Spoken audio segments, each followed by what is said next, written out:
इस संसार में एक ऐसा भी क्षण आया जिसके बारे में कल्पना कर आपकी रूह कांप उठेगी। जी हाँ, ये वो क्षण था जब गायों के थन से दूध नहीं खून निकलने लगा, समुद्र में भयंकर लहरें उठने लगी, तीनों लोकों में अनेक प्रकार के भयंकर उत्पात होने लगे, स्वर्ग, पृथ्वी, आकाश सभी कांपने लगे।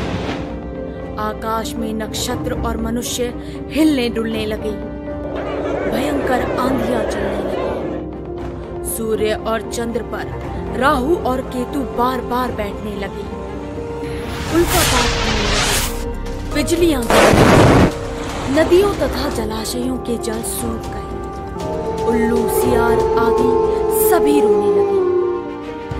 जी हाँ, ये वो क्षण था जब राक्षस हिरण्याक्ष और उसका बड़ा भाई हिरण्यकश्यप ने दिति के गर्भ से जुड़वा बच्चों के रूप में जन्म लिया। दोनों राक्षस जन्म लेने के तुरंत बाद ही बड़े हो गए। इनका शरीर वज्र के समान कठोर और पहाड़ की तरह विशाल हो गया। स्वर्ण के कवच, कुंडल और बाजूबंद आदि पहने हुए ये दोनों अत्यंत बलशाली एवं बलवान थे। क्या आप जानना चाहेंगे कि कौन थे ये दोनों राक्षस जिनके जन्म लेने पर पृथ्वी पर महाप्रलय आ गया? तो आइए जानते हैं इनके बारे में। भगवत पुराण के अनुसार भगवान विष्णु के निवास वैकुंठ के दो द्वार, जिनका नाम था जय और विजय, वो भगवान विष्णु के बहुत बड़े भक्त थे और उन्हीं की सेवा में लगे रहते थे। फिर एक दिन जब भगवान विष्णु अंदर विश्राम के लिए गए तो उनसे मिलने ब्रह्मा जी की सोच से जन्मे उनके 4 पुत्र, जिन्हें 4 कुमार भी कहा जाता है, सनक, सनंदन, सनातन और सनत कुमार आए। उन चारों ने अपने कठोर तप से आयु को वश में कर लिया था, जिससे वो दीर्घ आयु होने पर छोटे बालक की तरह रहते थे। एक दिन जब वो चारों कुमार भगवान विष्णु के दर्शन के लिए आए तो जय और विजय ने उन्हें बालक समझकर उन्हें अंदर आने से मना कर दिया। ये देखकर चारों कुमारों को बहुत गुस्सा आया और उन्होंने जय और विजय को श्राप दिया कि उन दोनों को अपना देवत्व त्याग कर मृत्युलोक अर्थात धरती पर वास करना होगा। ये सुनते ही जय और विजय दुख से रोने लगे और भगवान विष्णु को पुकारने लगे। उन्होंने भगवान विष्णु से चारों कुमारों द्वारा दिए गए श्राप को लौटाने को कहा, जिस पर भगवान विष्णु बोले, मैं 4 कुमारों का श्राप तो नहीं लौटा सकता, लेकिन तुम्हें 2 विकल्प दे सकता हूँ कि या तो तुम धरती पर 7 जन्मों तक मेरे भक्त बनकर रहो या तो 3 जन्म मेरे दुश्मन बनकर। ये सुनते ही जय और विजय ने 3 जन्म भगवान विष्णु के शत्रु बनने का विकल्प चुना, ताकि उन्हें भगवान विष्णु से ज्यादा समय तक दूर ना रहना पड़े। विष्णु भगवान ने उनकी भक्ति देखकर उनका संहार करने का वचन दिया, जिसके पश्चात जय और विजय का धरती लोक पर जन्म हुआ। वो दोनों संसार में अजर अमर रहना चाहते थे, इसीलिए हिरण्याक्ष और हिरण्यकश्यप दोनों ने भी भगवान ब्रह्मा जी को प्रसन्न करने के लिए कठोर तप किया। इनकी कठोर तपस्या से ब्रह्मा जी ने प्रसन्न होकर इन्हें दर्शन दिया और इनसे वरदान मांगने को कहा। मैं तुम्हारी तपस्या से अति प्रसन्न हुआ, मांगो, क्या वर मांगना चाहते हो?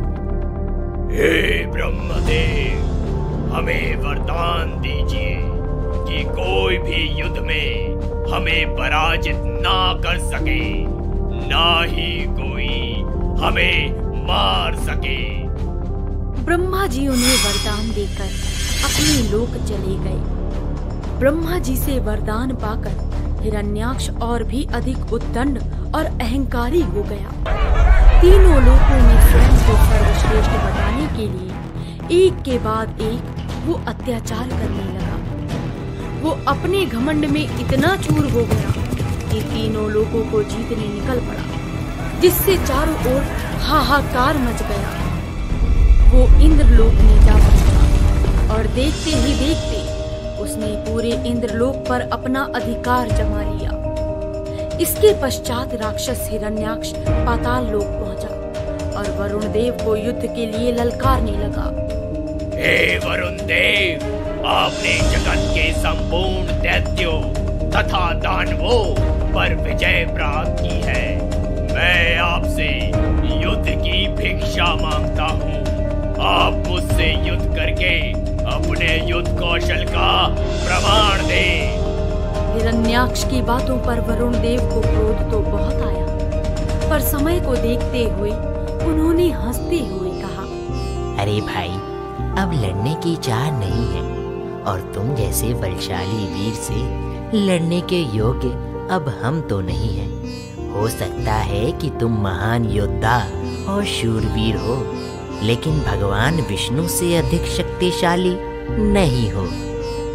तीनों लोकों में भगवान विष्णु से अधिक शक्तिशाली कोई नहीं है, अतः उन्हीं के पास जाओ, वही तुम्हारे साथ युद्ध कर सकते हैं।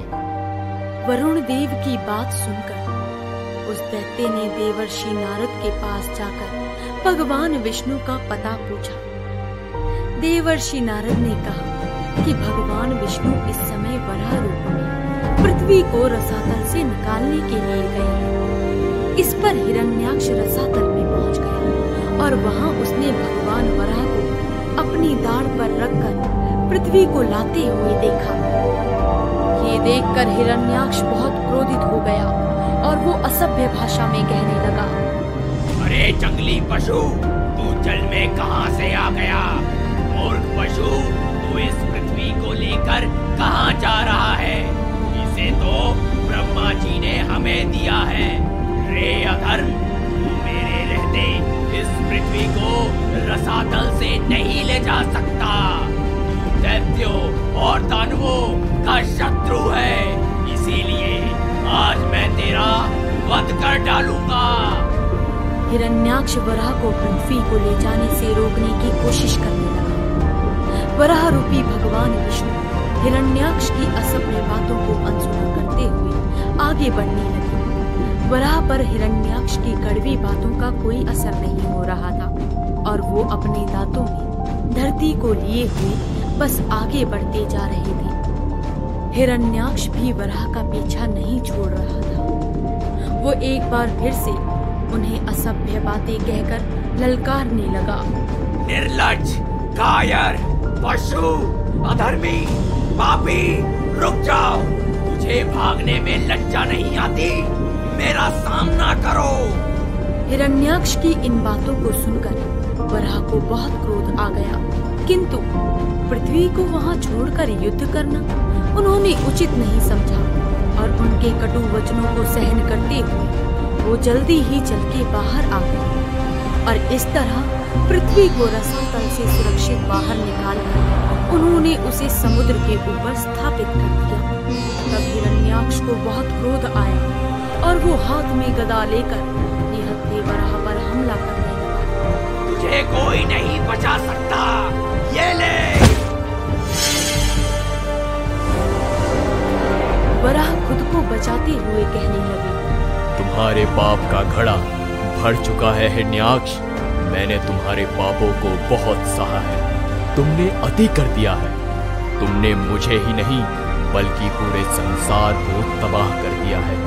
तुम्हारा अंत अब आ गया है। अब तुम्हें कोई नहीं बचा सकता है। वराह ने हिरण्याक्ष के हाथों से गदा छीनकर उसे दूर फेंक दिया। ये लो तुम्हारी गदा। मैं तुम्हें ऐसे नहीं छोड़ूंगा। अब तुम्हें कोई नहीं बचा सकता है।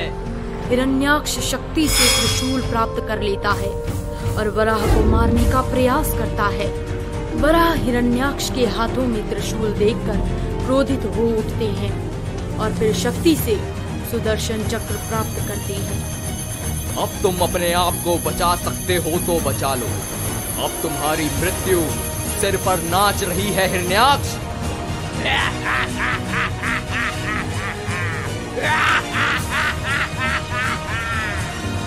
वराह सुदर्शन चक्र छोड़ते हैं और त्रिशूल के टुकड़े टुकड़े कर देते हैं। तब हिरण्याक्ष अपनी मायावी शक्ति का प्रयोग कर गायब हो जाता है। वो कभी प्रकट हो जाता तो कभी छुप जाता, कभी जोरों से हंसता तो कभी डरावने शब्दों में रोने लगता, कभी हड्डियों की तो कभी खून की वर्षा करने लगता। भगवान वराह और हिरण्याक्ष के बीच भयंकर युद्ध आरंभ हुआ और अंत में भगवान वराह ने एक बार फिर से सुदर्शन चक्र छोड़कर हिरण्याक्ष का वध कर दिया। भगवान वराह के विजय प्राप्त करते ब्रह्मा जी सहित सभी देवता